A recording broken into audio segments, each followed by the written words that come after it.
اعوذ باللہ من الشیطان الرجیم بسم اللہ الرحمن الرحیم۔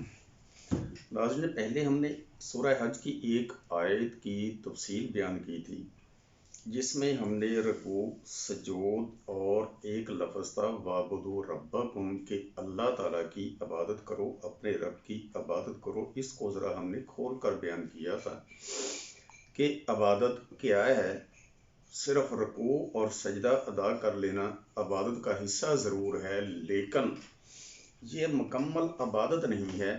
اللہ کا ارشاد ہے وَاعْبُدُوا رَبَّكُمْ اور اپنے رب کی عبادت کرو۔ اس کو ذرا کھولنے کی ہم نے ٹرائی کی تھی تاکہ ہر بندے کو سمجھ آ جائے کہ وَاعْبُدُوا کا لفظ کہاں کس طرح سے یوز ہوتا ہے۔ آج اسی عبادت کا، اسی وَاعْبُدُوا کے لفظ کا ہم نے تھوڑا سا غرض و غایت بتانی ہے کہ حکمت کیا ہے اس عبادت کی جو اللہ تعالیٰ نے ہمیں حکم دیا ہے۔ عبادت کی غرض و غایت جو ہے وہ دو ہی چیزیں مین اس میں کاؤنٹ کرتی ہیں، باقی تو پوری زندگی پہ عبادت حاوی ہے، پوری زندگی کو کور کرتی ہے۔ ہر ہمارے طرز عمل کو، ہر راہ عمل کو عبادت ہی کور کرتی ہے۔ اس میں دو چیزیں مین ہیں، ایک تو ہے کہ بنی نو انسان کی درست یہ اخلاق کہ سارے انسانوں کا جو قرآن پاک کو مانتے ہیں، جن پہ لاگو ہوتے ہیں سارے اللہ کے احکامات، ان کے اخلاق کو ہم نے درست سمت میں لے کے آنا ہے۔ دوسرا ہے کہ ان کا اصلاح اعمال، کہ ان کے اعمال کی اصلاح ہم نے کرنی ہے، اور یہ دونوں چیزیں عبادت کی غرض و غایت میں شامل ہے۔ اور جو بندہ بھی اللہ کا عبادت گزار ہے اس کو ان دونوں چیزوں کی اصلاح کے لیے کوشاں رہنا چاہیے۔ یہ دونوں چیزیں ایسی ہیں جن کو دیکھنے سے دوسرے لوگ اثر لیتے ہیں کہ جی ہاں یہ لوگ جو ہیں یہ اللہ کی عبادت کر رہے ہیں، اور ان کے انداز، ان کے طور طریقے، ان کا بول چال، ان کا رہنا سہنا، ان کا گفتار، ان کا کردار، ہر چیز اللہ تعالیٰ کے احکامات کے مطابق ہے۔ اگر ہم اپنے کرنے اولا پہ نظر ڈالیں تو ہم نے دیکھنا ہے کہ ہمارے نبی علیہ الصلوۃ والسلام اور صحابہ کرام رضوان اللہ علیہم اجمعین جو عبادت کرتے تھے، ان میں کیا کیا حکمتیں پوشیدہ تھیں، اور کون سے لوگ ان کو دیکھتے تھے اور دیکھ کر ہی اللہ تعالیٰ کے وجود کے قائل ہو جاتے تھے کہ یہ قوم واقعی کسی واحد الہ کو ماننے والی ہے، اور اس کے احکامات کو زندگی کے ہر قدم پہ انہوں نے ثابت کر کے دکھایا ہے کہ یہ اللہ تعالیٰ کے احکامات ہیں۔ ان کے اخلاق میں، ان کے گفتار میں، ان کے آنے جانے میں، ان کے ڈیل کرنے میں، ہر جگہ پہ اللہ کی عبادت کا عنصر ایک ملتا تھا، اور اسی عنصر کی حکمت تھی کہ بہت سارے لوگ صرف مسلمانوں کو دیکھ کر ہی اسلام لے آیا کرتے تھے، کہ ان کے کردار سے، ان کے ہر طریقہ کار سے اللہ تعالیٰ کے وجود کا احساس ہوتا تھا کہ کوئی الہ ہے جو ان لوگوں کو راہ راست پہ چلا رہا ہے، جس کے بتائے ہوئے صراط مستقیم پہ یہ قوم چل رہی ہے۔ قرآن پاک میں سورہ حج میں اللہ تعالیٰ کا ارشاد ہے لِكُلِّ أُمَّةٍ جَعَلْنَا مَنْسَكًا هُمْ نَاسِكُوهُ، ہم نے ہر امت کے لیے ایک نشان عبادت، ایک راستہ عبادت مقرر کر دیا ہے، بنا دیا ہے۔ ہم ناسکوہ، وہ اسی راستے کے اوپر چلتے ہیں، وہ اسی منسک کو اوبے کرتے ہیں، اور اس طرح سے ہم اس نشان عبادت، اس راستہ عبادت کو اپناتے ہوئے جب اللہ تعالیٰ کے احکامات کی پیروی کریں گے تو لوگ دیکھ کے احساس کریں گے کہ جی ہاں ان کو جو راستہ بتایا گیا ہے، جو ان کا منسک ہے عبادت کا، اسی منسک پہ یہ لوگ چل رہے ہیں۔ اس سے آگے اللہ تعالیٰ کا ارشاد ہے جو کہ تنبیہن ہے فَلَا يُنَازِعَنَّكَ فِي الْأَمْرِ، کہ وہ آگ کے ساتھ کسی بھی امر میں، کسی بھی اللہ کے احکام میں کوئی نزاع کی صورتحال پیدا نہ کریں۔ اب اس چیز میں ایک بہت بڑی حکمت پوشیدہ ہے جو دوسرا حصہ ہے اس آیت کا، فَلَا يُنَازِعَنَّكَ فِي الْأَمْرِ، کہ اللہ تعالیٰ نے جو احکامات دے دیے ہیں ان میں سے کسی بھی امر میں، کسی بھی حکم میں، کسی بھی احکامات میں آپ کے ساتھ کوئی نزاع کی، کوئی جھگڑے کی، کوئی دوری کی صورتحال پیدا نہ کریں۔ اس کا مطلب یہ ہے کہ جو اللہ تعالیٰ کا حکم ہے اس کو ہم نے ماننا ہے، اور بحیثیت مجموعی ماننا ہے۔ اس میں کوئی اختلاف نہیں کرنا ہے، نہ اپنے نبی علیہ الصلوۃ والسلام سے اللہ باپ کرے کوئی اختلاف کرنا ہے، نہ ہم نے اپنے دوسرے مسلمانوں سے اختلاف کرنا ہے، کیونکہ اللہ تعالیٰ کا جو بھی حکم ہے، جو بھی اللہ کا امر ہے، وہ تو ایک ہی امر ہے، دوسرا کوئی نہیں ہے۔ ایک کام کو کرنا ہے تو ہمیں ایک راستہ بتا دیا گیا ہے۔ نماز پڑھنی ہے، ہم نے قیام کیسے کرنا ہے، ہمارے نبی علیہ الصلوۃ والسلام نے ہمیں بتا دیا ہے۔ ہم نے رکوع کیسے کرنا ہے، ہمیں سنت سے طریقہ کار سے ہر چیز مل جاتی ہے۔ ہم نے سجدہ کیسے کرنا ہے، یہ اللہ تعالیٰ نے ہمارے نبی کو بتایا ہے، ہمارے نبی نے ہمیں سارا کچھ تفصیل سے سمجھا دیا ہے کہ آپ نے اس طرح سے نماز پڑھنی ہے۔ ہمارے باقی اسلام کے ارکان ہیں جن میں حج آ جاتا ہے، حج میں جو مناسک ہے ہم نے کیسے ادا کرنی ہے، وہ طریقہ ہمیں ہمارے نبی علیہ الصلوۃ والسلام نے بتایا ہوا ہے۔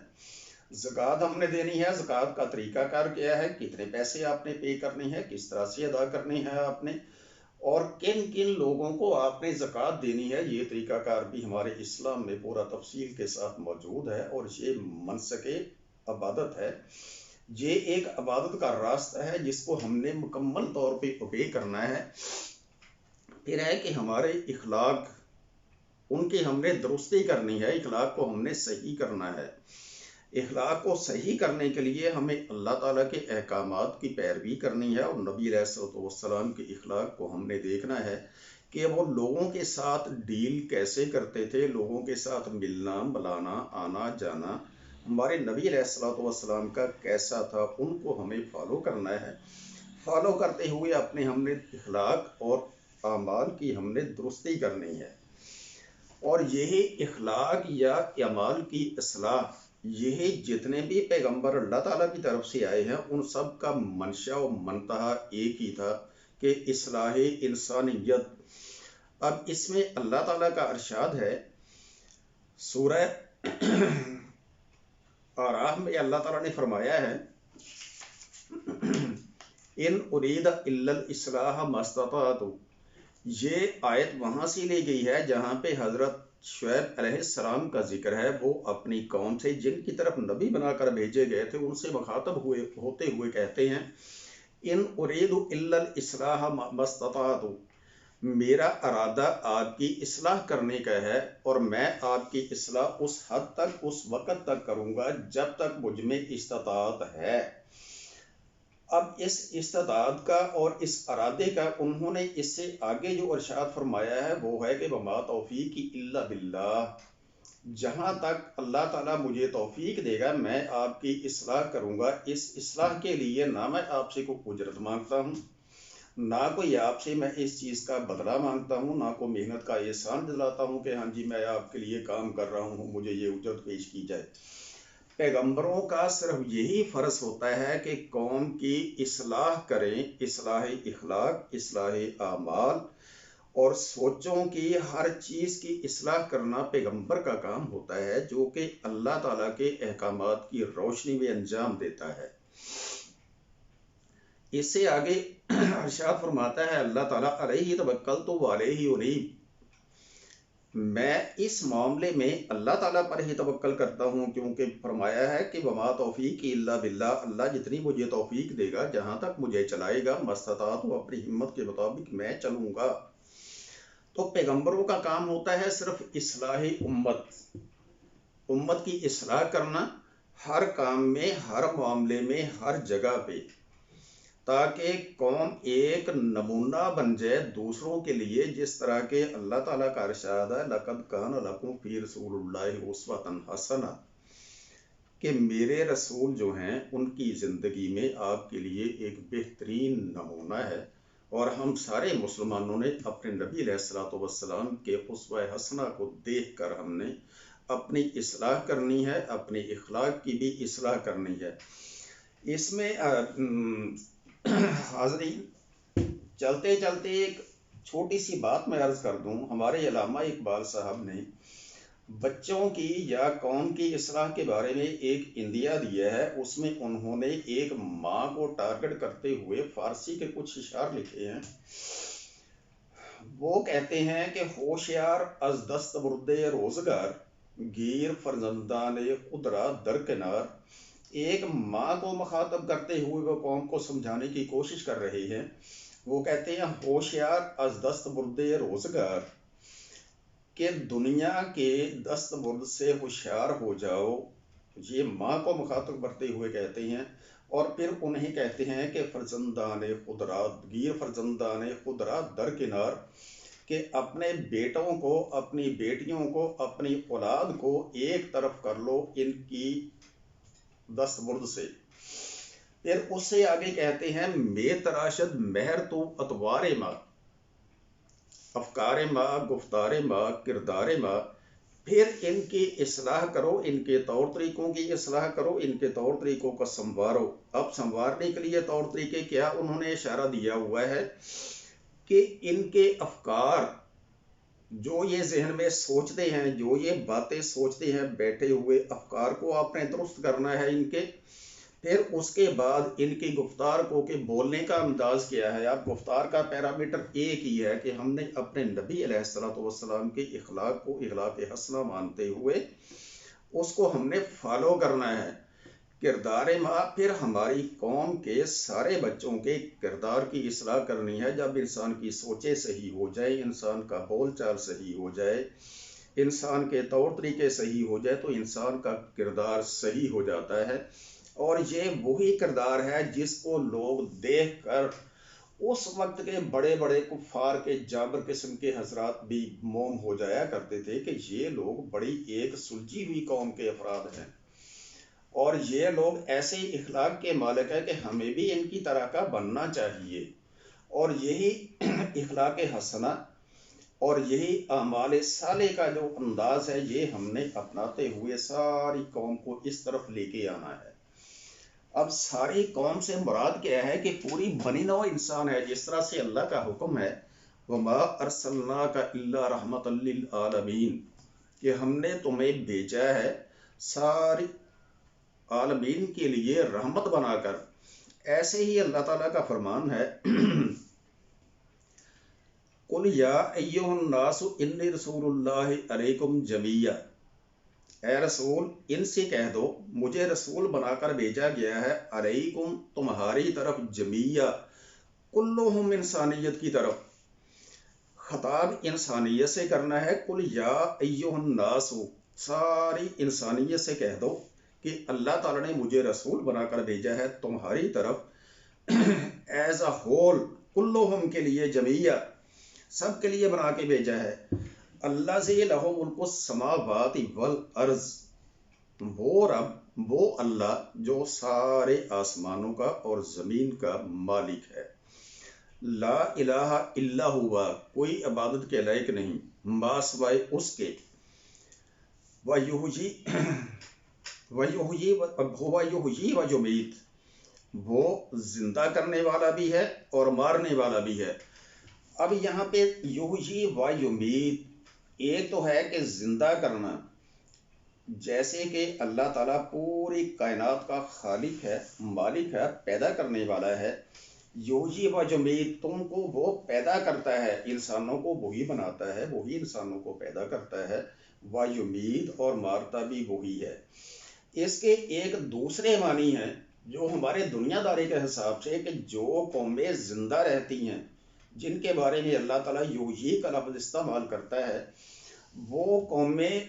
اس طرح سے زندہ رہتی ہیں دنیا میں کہ لوگوں کے لیے ایک مثال ہوتی ہیں، اور زندگی میں ان کو اللہ تعالیٰ نے استخلاف زمین بخشا ہوا ہوتا ہے، کیونکہ ان کے اعمال آسن ہوتے ہیں، ان کا کردار بڑا آسن ہوتا ہے، ان کے اخلاق بڑے آسن ہوتے ہیں، وہ صالح اعمال کے مالک ہوتے ہیں.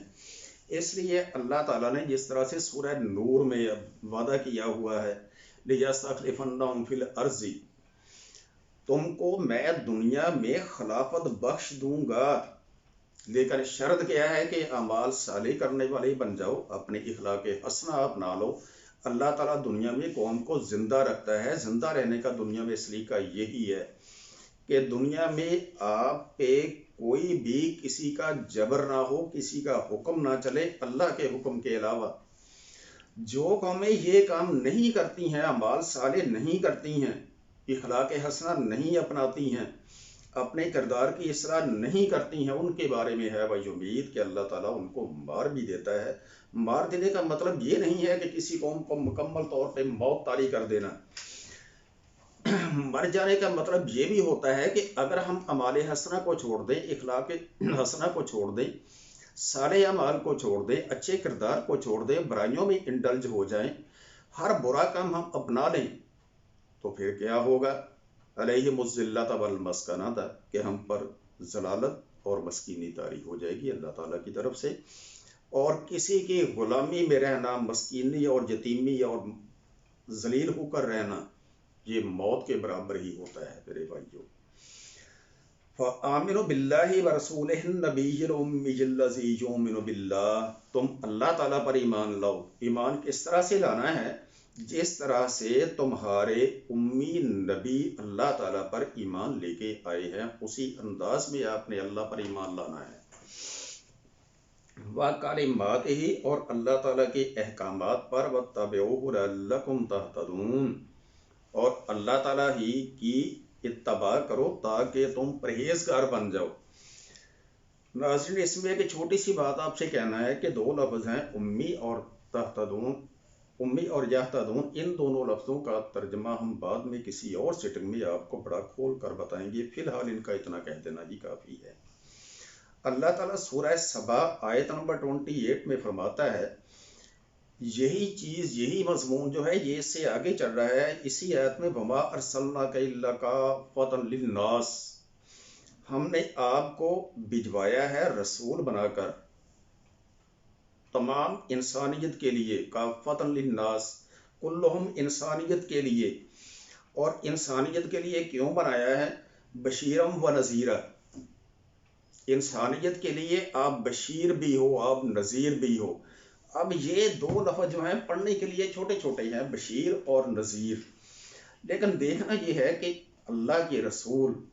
جن کو اللہ تعالیٰ نے بہت خاص چنا ہوتا ہے کائنات میں سے، دنیا میں سے، وہ جب بشیر کا لقب ان کو ملتا ہے تو ان کی ذمہ داری کیا بنتی ہے؟ اب یہی چیزیں جو میں بار بار کہہ رہا ہوں کہ اعمال صالح، اخلاق حسنہ، کردار حسنہ، ہر چیز کو آئیڈیالائز ہم جب کر لیں گے، اپنی زندگی میں طاری کر لیں گے، لوگوں کو نظر آئے گا کہ ہمارے اندر یہ چیزیں موجود ہیں، تو پھر نبی علیہ الصلوۃ والسلام جو بھی گزرے ہیں ان سب کی ڈیوٹی ہے کہ اس قوم کو ان کے اعمال صالح اور اخلاق حسنہ کے بدلے میں جو ان کو اچھی چیزیں ملنے والی ہیں، جو اللہ تعالیٰ کی نعمتیں ملنی ہیں، جو آسمان سے اللہ تعالیٰ نے رحمت برسانی ہے، جس طرح سے سورہ ہود میں ہے، وَيُرْسِلُ السَّمَاءَ عَلَيْكُمْ مِدْرَارًا، میں تم پہ آسمان کو برستا ہوا چھوڑ دوں گا۔ وہ اللہ تعالیٰ کی رحمتیں برستی ہیں۔ اب ہر اچھی چیز جو انسانیت کو فائدہ دے آسمان سے نازل ہو، اسے ہم اللہ تعالیٰ کی رحمت کا نام بھی دیتے ہیں۔ یہ چیزیں جب ان پہ آنا شروع ہو جائیں گی، اس وقت کی نبیوں نے خوشخبری دینا ہوتی ہے۔ اس لیے اللہ تعالیٰ نبیوں کو کہتا ہے کہ بشیرم و نذیرہ، اور نذیر کب بنیں گے؟ جب ہماری قوم کو، انسانیت کو یہ بتائیں گے کہ جو آپ نے کام کرنے ہیں، جو اللہ تعالیٰ کے احکامات ہیں، جو اللہ تعالیٰ کے کام ذمہ لگائے ہوئے ہیں، وہ کام اگر آپ نہیں کرو گے تو دنیا میں آپ کے لیے ذلالت ہے، مسکینی ہے، غلامی ہے۔ جس طرح سے پچھلی سیٹنگ میں ہم نے یہ کہا تھا کہ حضرت موسیٰ علیہ السلام کی قوم کے بارے میں جب وہ پیغام لے کر گئے تھے فرعون کے دربار میں، تو انہوں نے بڑی حقارت سے ٹھکرا دیا تھا کہ تم اس قوم سے تعلق رکھتے ہو جو ہماری غلام ہے، ہماری عابد ہے، ہماری وہ عبادت کرتی ہے۔ اب اللہ معاف کرے کہ کسی انسان پہ جب وہ وقت آ جائے کہ وہ انسانوں کے احکامات پہ چلے، انسان کی عبادت کرے، انسان کے آگے جھکے، روٹی لینے کے لیے انسان کے آگے جھکے۔ قوموں میں تاریخ ایسے بھی موجود ہے کہ اناج لینے کے لیے وہ قوموں کے آگے جھکتے تھے، آگے دوسروں کے۔ تو یہ صورتحال جو ہے، اس سے ڈرانے کا کام جو کرتے ہیں وہ اللہ تعالیٰ اسے نذیر کہتا ہے۔ وَلَٰكِنَّ أَكْثَرَ النَّاسِ لَا يَعْلَمُونَ، لیکن افسوس کی بات یہ ہے کہ بہت سارے انسان ان باتوں کو سمجھتے نہیں ہیں، اور اسی لیے اسی قسم کے گڑھے میں گر جاتے ہیں اور ذل و مسکنت کی زندگی کو گزارتے ہیں۔ اب ان ساری چیزوں کو سوچتے ہوئے اگر ہم دیکھیں کہ ہمارے قرن اول کے صحابہ کرام رضوان اللہ علیہم اجمعین نے یہ ساری کی ساری چیزیں اپنائی ہوئی تھیں اور لوگوں کو عملی نمونہ دکھایا تھا۔ اگر ہمارے نبی علیہ الصلوۃ والسلام نے فرمایا ہے کہ نماز پڑھو تو سوال ہی پیدا نہیں ہوتا تھا کہ اذان ہوئی اور کوئی صحابی مسجد سے باہر ہو۔ اس کے علاوہ جب کبھی اللہ تعالیٰ کے نبی نے فرمایا کہ ہاں جی جنگ لڑنی ہے، ہم نے غزوے پہ جانا ہے، ہم نے تو اس کے لیے مدد دو، اناج اکٹھا کرو، جو سامان ہے اکٹھا کرو، جس کے بعد جو بھی ہے لے آؤ۔ اگر پیسے ہیں ان سے اسلحہ خریدا جائے گا، تلواریں تیر بھالے خریدے جائیں گے۔ اگر کسی کے پاس اناج ہے وہ لے آؤ، ہمارے مجاہدین کے کھانے کے لیے وہ ضرورت ہے۔ تو ہمارے صحابہ نے مثالیں پیش کی ہیں کہ گھروں کے سارے کا سارا سامان اٹھا کے حضور علیہ الصلوۃ والسلام کی خدمت میں پیش کر دیا۔ اب یہ وہ چیزیں ہیں جو ہمارے قرن اول کے مسلمانوں میں موجود تھیں، ان میں عملی طور پہ لوگوں نے دیکھی ہیں۔ اب ان کے دلوں کی کیفیت کیا تھی کہ اگر اللہ تعالیٰ نے ان کے لیے ایک منسک بنایا تھا کہ آپ نے خانہ کعبہ کو سجدہ کرنا ہے، خانہ کعبہ ایک منسک ہے ہمارے لیے، ایک راستہ ہے، ایک نشانی ہے عبادت کرنے کی۔ اس کے علاوہ ہمارے لیے خانہ کعبہ کی جو اہمیت ہے وہ یہ ہے کہ اللہ کا حکم ہے کہ اس عمارت کو سجدہ کرو۔ ہم نے بیسیکلی اللہ کے حکم کو ماننا ہے، ہمیں نہیں پتا اس عمارت میں کیا ہے کیا نہیں ہے۔ اس عمارت کی اہمیت اس لیے ہمارے نزدیک بہت زیادہ ہے کہ میرے اللہ کا حکم ہے کہ اس عمارت کو آپ نے سجدہ کرنا ہے۔ فَلْيَعْبُدْ رَبَّ هَٰذَا الْبَيْتِ کہ تم اس رب کے گھر کی عبادت کرو، اس لیے ہم اس خانہ کعبہ کو سجدہ کرتے ہیں۔ ہمارے قرن اول کے مسلمانوں کے دلوں میں ایک اضطراب رہتا تھا، اس وجہ سے جو ایک مقناطیسی کشش ان کے دلوں کو خانہ کعبہ کی طرف کھینچے رکھتی تھی۔ اب ہم نے دیکھنا یہ ہے کہ ان لوگوں نے اللہ تعالیٰ کے احکامات کو اپنایا ہے تو اس کے نتائج کیا ہوئے ہیں، اس میں کیا کیا حکمتیں پوشیدہ تھیں جو اس وقت کے کافروں نے، یہودیوں نے، باقی لوگوں نے ساری دیکھ کے مطلب کہ متاثر ہوئے تھے اور ان کو اپنانے کی کوشش کی ہے۔ اب ہم لوگوں کے لیے جو آخری باتیں ہیں وہ یہی ہیں کہ ہمیں ان لوگوں کی طرح سے قرآن پاک کے ہر حکم پہ عمل کرتے ہوئے اخلاق حسنہ، اعمال صالح اپناتے ہوئے لوگوں کے لیے ایک مثال بننا ہے کہ ہمارے کردار کو، ہمارے طور طریقوں کو دیکھ کے عام لوگ جو ہیں وہ سمجھے کہ ہاں جی یہ لوگ مسلمان ہیں، اور ہم کو فالو کرتے ہی وہ اللہ کے وجود کے قائل ہو جائیں کہ یہ لوگ اللہ تعالیٰ کو ماننے والی قوم ہیں۔ تو حاضرین یہ تھا ہماری طرف سے حکمت عبادات کے لیے کہ ہم نے عبادت کے اسی معیار کو اپنانا ہے جو ہمارے قرن اول کے مسلمانوں نے اپنایا تھا۔ اسی طرح سے ہم نے لوگوں کو دعوت دینی ہے، کیونکہ اسلام کا جو مطمع نظر ہے، جو منتہا ہے اسلام کا، وہ ایک داعیانہ ہے، لوگوں کو دعوت دینا ہے، اسلام کی طرف بلانا ہے۔ وما علینا الا البلاغ۔